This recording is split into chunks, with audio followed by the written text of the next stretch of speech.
Uma boa noite a todos, graça, paz de Jesus. Nós vamos ler a palavra de Deus nessa noite na carta aos Hebreus, no capítulo 11. Um prazer, uma alegria, na verdade um privilégio, nessa noite de 31 de dezembro, repartir com você a palavra de Deus. Uma noite tão especial. E hoje, não sei porquê, acho que a igreja está especialmente bonita. Que bom. Deus está conosco, a luz do Senhor brilha sobre nós. Nós vamos ler Hebreus, capítulo 11.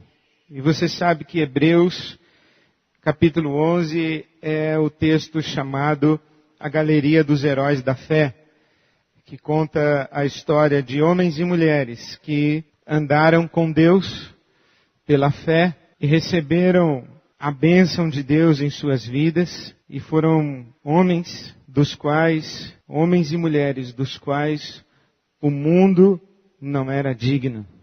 E a respeito destes homens e destas mulheres que viveram pela fé, o versículo 13 diz que todos estes viveram pela fé e morreram sem receber o que tinha sido prometido, viram-no de longe e de longe o saudaram, reconhecendo que eram estrangeiros e peregrinos na terra.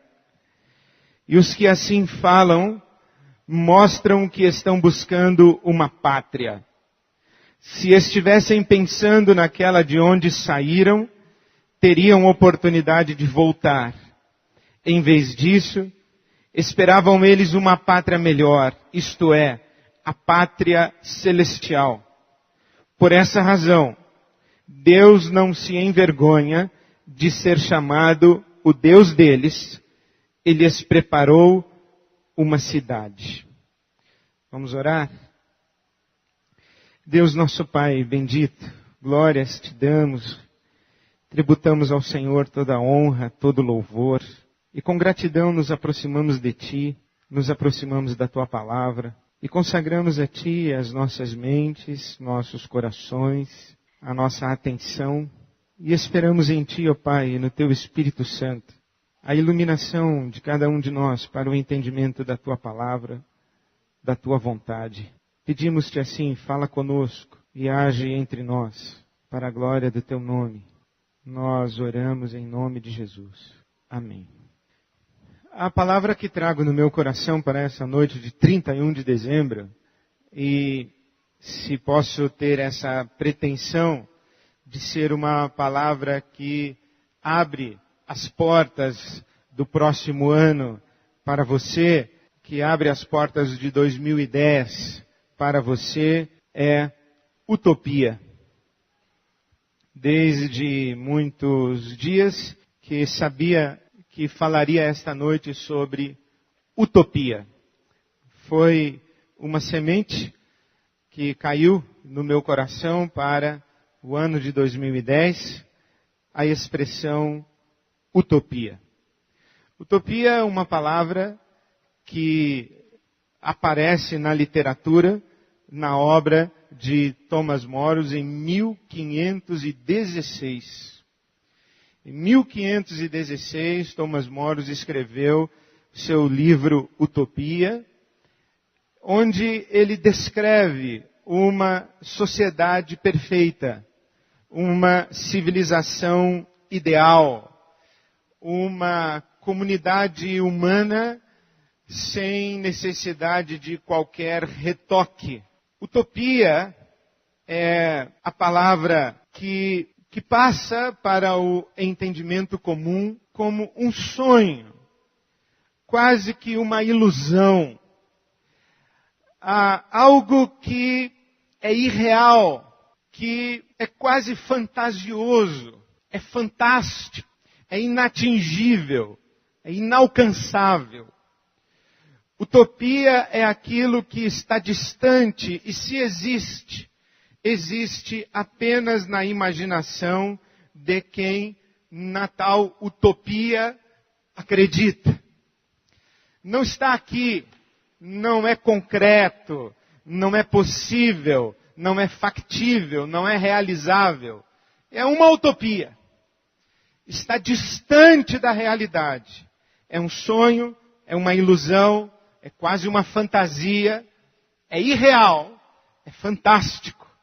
E tão extraordinário, que não encontra espaço para acontecer no mundo.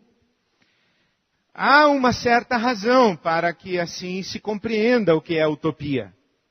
Porque utopia é uma palavra composta, é grega. Ela é a soma de duas expressões gregas. A preposição de negação e a palavra lugar.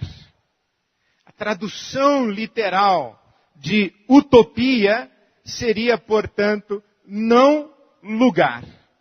Onde fica esta sociedade perfeita? Onde fica este mundo ideal? Onde fica esta civilização que não precisa ser corrigida porque já está em sua plenitude? A resposta seria, fica no não lugar. Isto é, não existe. Não tem espaço entre nós. É apenas uma utopia. Mas a palavra pode significar não apenas não lugar, no sentido de que aquilo que não encontra lugar, ou que não tem lugar, mas pode significar também aquilo que ainda não encontrou lugar, que existe na imaginação, porque existirá um dia, mas ainda não existe de fato. Mas haverá o dia em que existirá. E é com esta conotação de não lugar, não no sentido de fantasia, ilusão ou algo irrealizável, mas sim aquilo que ainda não acontece de fato, mas acontecerá, que nós cristãos compreendemos a nossa utopia. Porque nós também temos a nossa utopia, e Hebreus capítulo 11 fala de homens e mulheres que, pela fé, enxergaram isso que ainda não havia encontrado lugar em seus dias, mas encontraria lugar. Aquilo que ainda não existia, mas existiria. Existia na sua visão de fé, mas não existia de fato. Por isso é que o texto bíblico em Hebreus 11 diz, todos estes viveram pela fé e morreram sem receber o que tinha sido prometido.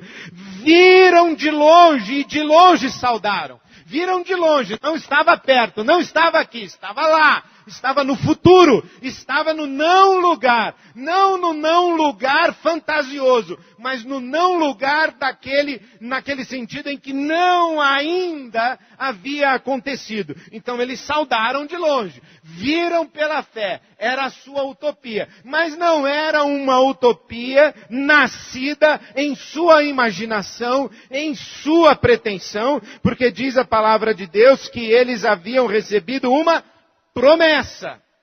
Isso nasce da revelação de Deus para essas pessoas, que a partir da revelação e da promessa que Deus lhes faz, olham para esta pátria celestial, para esta cidade que Deus está preparando, e se nós quisermos ser coerentes com a realidade do Novo Testamento, basta que folheemos as páginas da Bíblia Sagrada para o capítulo 21 do Apocalipse, da cidade celestial, da chamada Nova Jerusalém, da cidade da plenitude em que Deus habita, da cidade em que não há mais lágrima, não há mais choro, não há mais dor, não há sofrimento, a cidade onde não há peste, não há morte, não há guerra, não há fome, a cidade perfeita, a cidade celestial, descrita no Apocalipse no capítulo 21.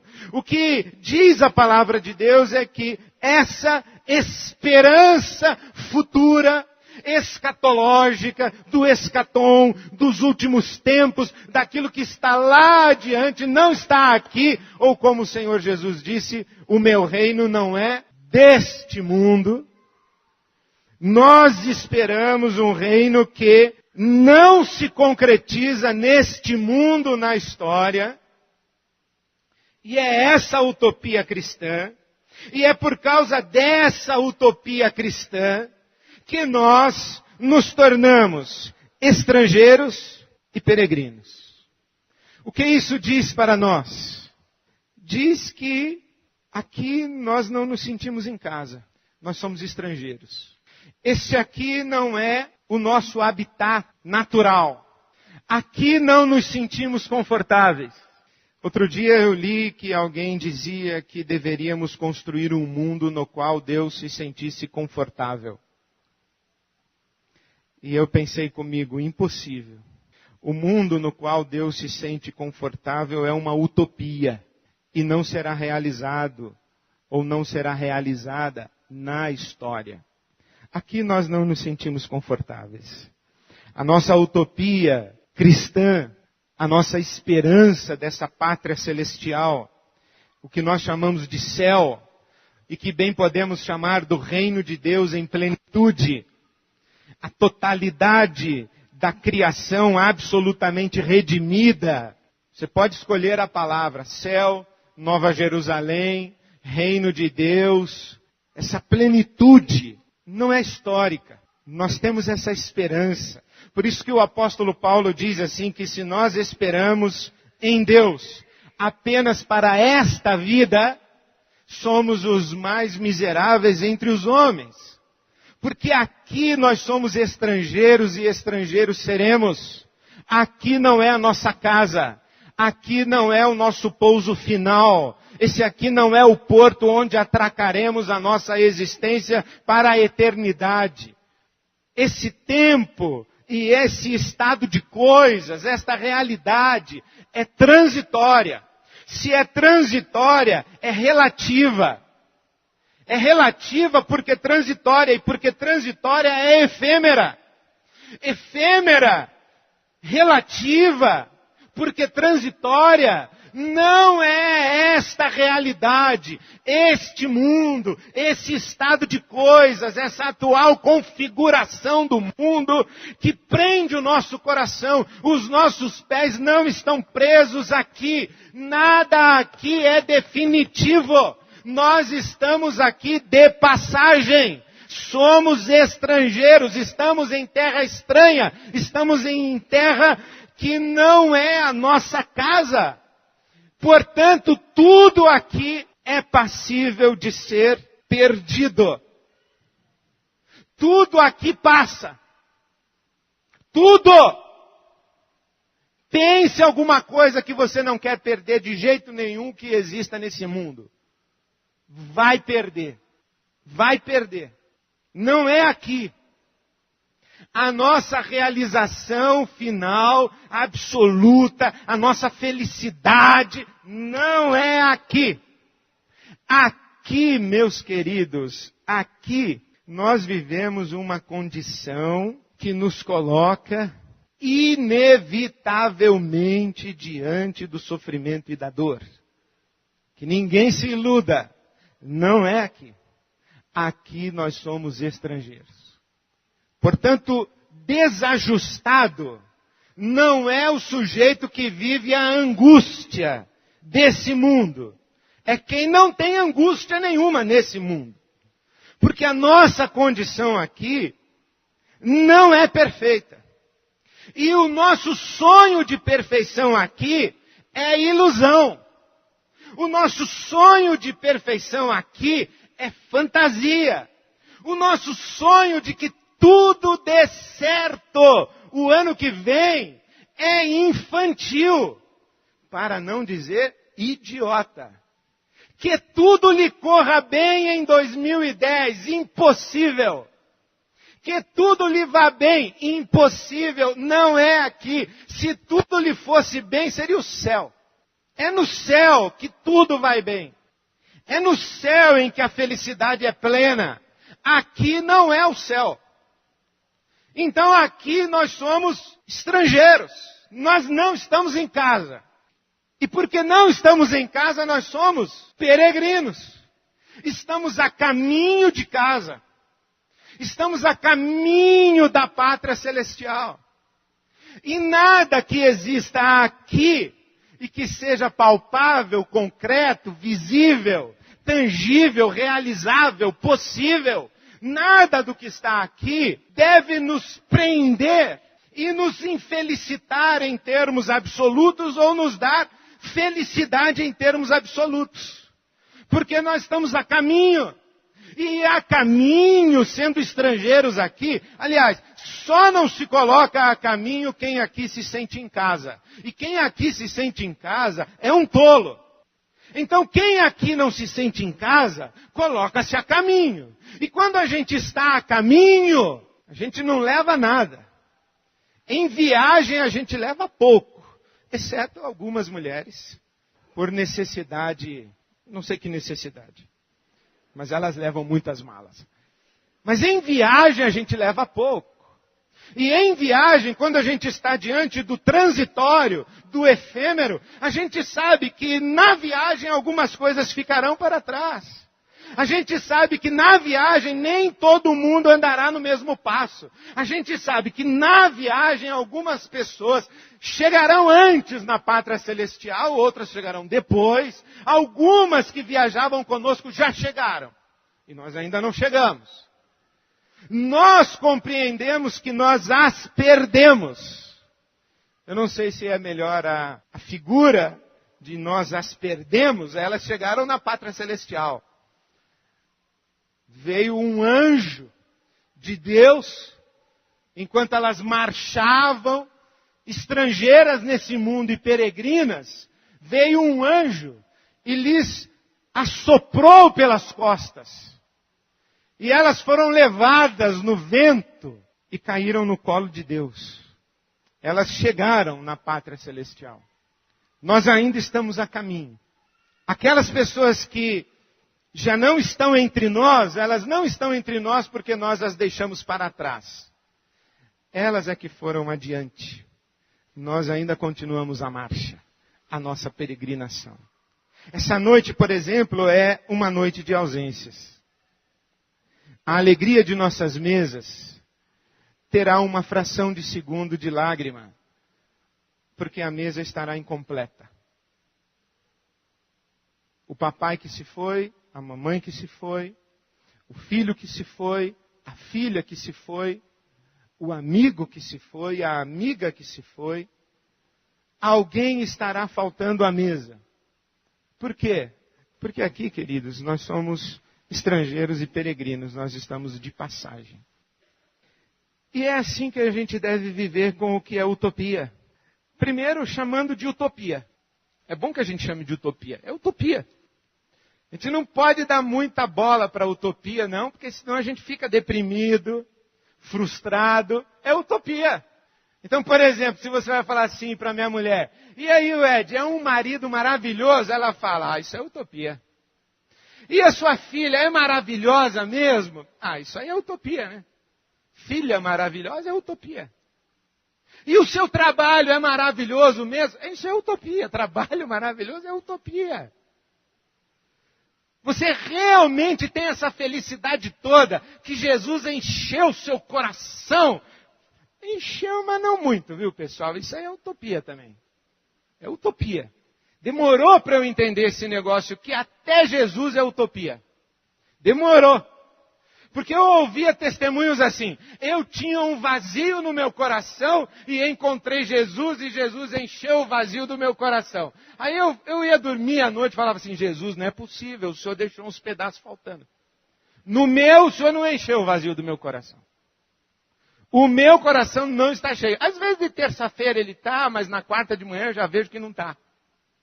Dependendo da celebração, assim, ele fica bem cheião, mas depois de 10 minutos que acaba, já murcha. Eu fico agoniado, quer dizer, eu ficava, né? Agora eu não fico mais. Porque a palavra de Deus diz que o nosso encontro com Deus faz com que o Espírito Santo derramado em nós gere um rio de águas vivas. Até eu não me lembro quem fez aquela canção, mas quando eu cantei pela primeira vez, eu encontrei a resposta, eu falei, era isso que Jesus estava dizendo. Toda vez que eu tive sede, Ele deu-me de beber. Água viva, água viva. Eu já encontrei a fonte, mas nesse mundo, mesmo conhecendo a fonte, eu ainda tenho sede. Por quê? Porque o dia em que eu não terei mais sede, está por vir, será no céu. Aqui eu tenho sede. A grande diferença é que quando eu tenho sede, eu sei onde buscar. Mas aqui eu ainda tenho sede. Então como é que a gente vive com a utopia? Chamando de utopia. Você está querendo um casamento assim maravilhoso em 2010? Esquece, bicho. Presta atenção. Cresça. Você acredita em Papai Noel também? Cresça. Você quer assim que o seu marido hoje à noite venha aqui na frente, se converta e vire um anjo? Só se morrer. Aí vai para o céu, fica perfeito. Não vai ter, viu? Não vai ter. Quer um Brasil assim sem fome? Não vai ter. Quer um mundo sem fome? Não vai ter. É utopia. Não vai ter. Então trate a utopia como utopia. Diga assim, é utopia. Tá bom, não precisava dizer literalmente, mas já que você disse, é utopia. Seu casamento é utopia, sua casa, sua vida. Você tem aquela idealização assim, de que esse ano eu estou fazendo votos, eu vou me comprometer com Deus, eu comprei um diário que eu vou começar no dia 1º de janeiro. Esquece. Não faça votos, hein? Eu vou te falar uma coisa. Não faça votos, é bobagem. Só vai deixar você culpado, frustrado, vai levar você para culto da fogueira de novo, para queimar os papelzinhos. Não faça. Não dá certo isso. Por quê? Porque isso não existe, pessoal. Senhor, esse ano eu vou ser santo. Melhor você ser santos do que... Santo você não vai. Esse ano eu vou ser santo. Não vai. Te conheço. 20 anos de gabinete pastoral. Você não me engana mais. Você não me engana mais com o seu jeitinho de oração. Não. Isso é ilusão. Utopia. Trate a utopia como utopia. Você quer uma igreja perfeita? Outro dia eu fiquei triste, recebi... Aliás, e-mail é uma coisa que eu vou te falar uma coisa. Às vezes eu penso, foi o diabo que inventou. Mas eu sei que não foi. O sujeito veio aqui uma vez, entrou e ninguém falou com ele, foi embora. Você vê o e-mail que ele me mandou na segunda-feira. Você quer uma igreja que você entra, todo mundo te abraça, te beija, que diz que você é maravilhoso, que você é bem-vindo? Não existe. Tanto não existe que se a gente não fizer aquela hora do visitante, fique em pé, dê um beijo em quem está do seu lado, não acontece. Você entendeu como as coisas são? É comunidade. É comunidade. Então não é entrar e sair. É viver. E para viver, tem que viver. Saber o nome, sentir falta, chorar, rir, ir no aniversário. É comunidade. E aí quando começa esse negócio de ir no aniversário, aí já fala mal do salgadinho, repara na cortina. É família, é comunidade. Esquece de convidar gente que não podia ter deixado de convidar. É isso aí. Você quer uma igreja perfeita? Não existe. É utopia. Então, quando você pensar assim em 2010, os seus sonhos, que vai ser tudo maravilhoso, utopia. Cresça. Cresça. Agora, o que é crescer? É caminhar. É caminhar. Por isso eu cito para você Eduardo Galeano, no seu poema, justamente, Utopia. Ele diz assim, a respeito da utopia. Ela estava no horizonte. Me aproximo 2 passos, ela se afasta 2 passos. Caminho 2 passos e o horizonte corre mais 10 passos. Por muito que eu caminhe, nunca alcançarei. Para que serve a utopia? Para isso serve. Para caminhar. Então não perca a utopia. Porque se você perder a utopia, você se torna um cínico. Você se torna uma pessoa sem esperança. Você se torna uma pessoa que não encontra horizontes lá adiante para balizar a sua caminhada aqui.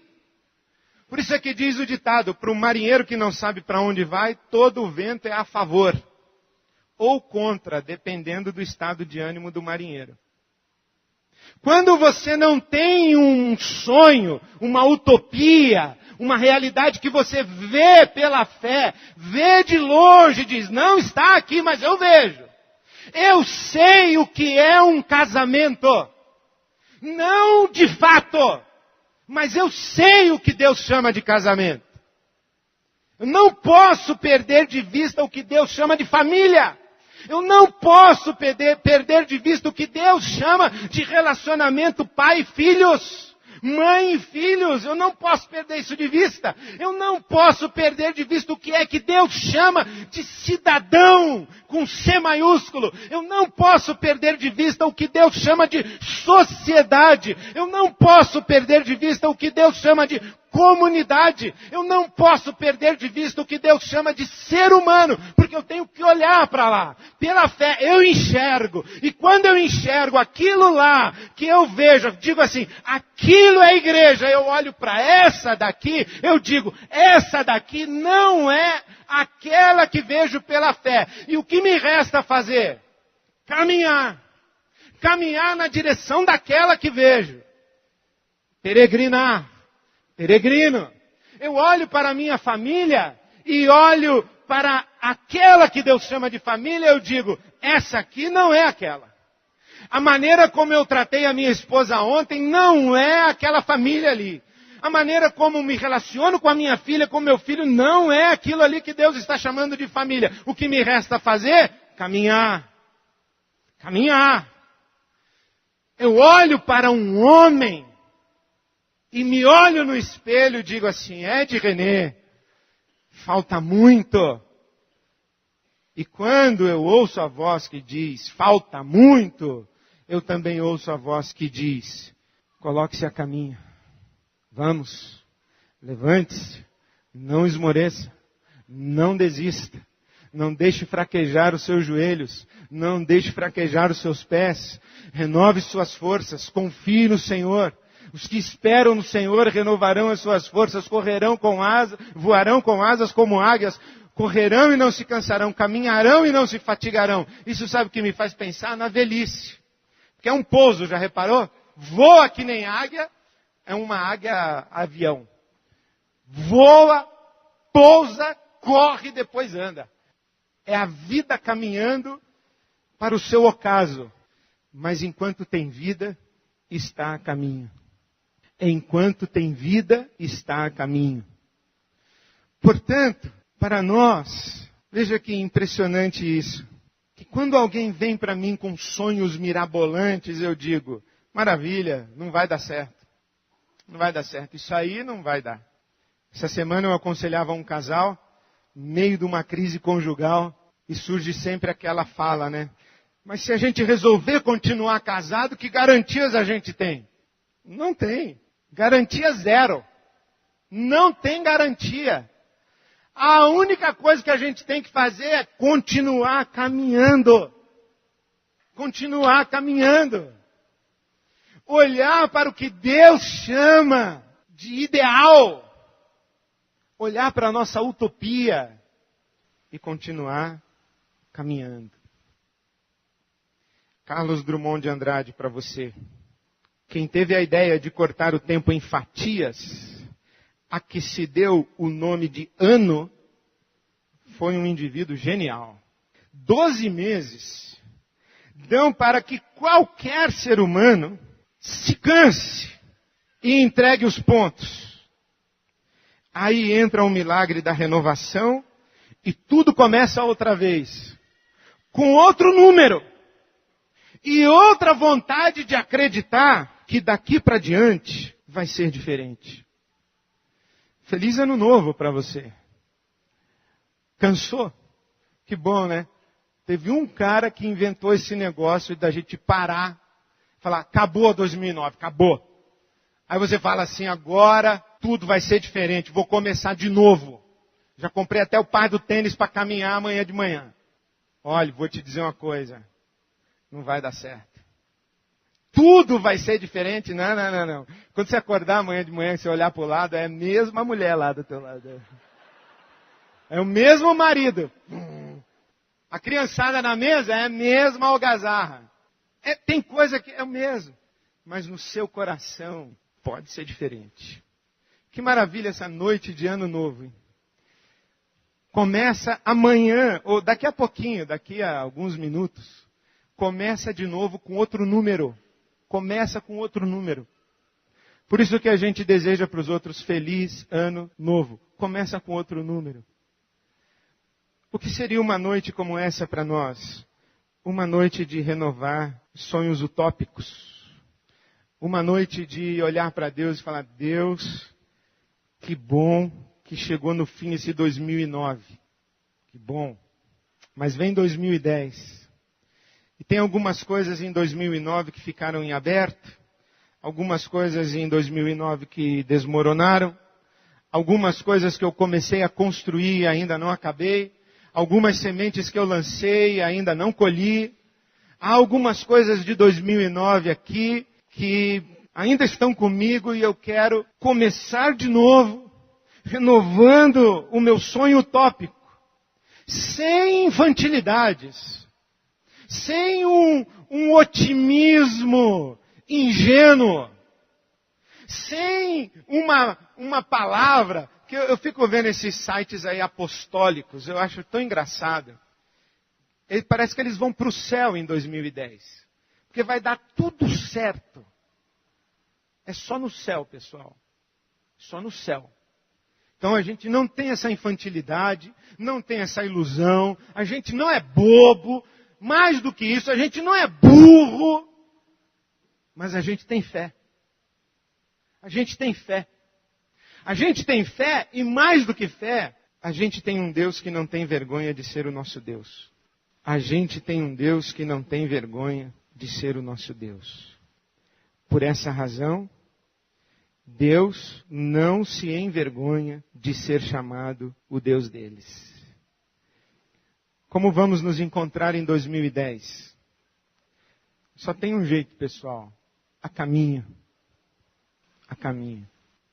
Como vamos nos encontrar em 2010? Em marcha.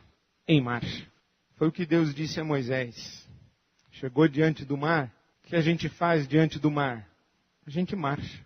A gente marcha porque a gente sabe que o deserto não é o lugar que Deus preparou para nós. Que Deus quer nos levar a Canaã. E se tem um mar entre nós e a Canaã, a gente marcha. Porque no deserto a gente é estrangeiro. E enquanto a gente é estrangeiro, a gente é peregrino. E enquanto a gente é peregrino, a gente marcha. Apareceu uma crise para você em 2010? Marche. Recebeu um exame com um resultado nada desejável em 2010? O que você vai fazer? Pôr o exame na gaveta e chorar? Pode. Mas depois você enxuga os olhos e marche. Marche. Coloque-se a caminho. Não pare. A mão de Deus está sobre nós, está sobre a sua cabeça, sobre a sua vida. Então marche. Que venha 2010. Como diz o hino que cantamos, não sei o que de mal ou bem é destinado a mim. Se bons ou se maus ou áureos ou bons dias vêm até da vida ao fim. Eu não sei, mas uma coisa eu sei. Eu sei em quem tenho crido. E sei mais. É que desde que nele crie, ele não tem vergonha de mim. Deus não tem vergonha de mim. Quando eu digo, meu Deus, quando eu invoco a Deus, ele não tem vergonha de ser chamado meu Deus. A resposta sempre será, meu filho, minha filha, eu estou aqui. Levante-se e vamos marchar. É um vale de sombra da morte? Eu atravesso junto. É um pasto verdejante com um rio de água cristalina?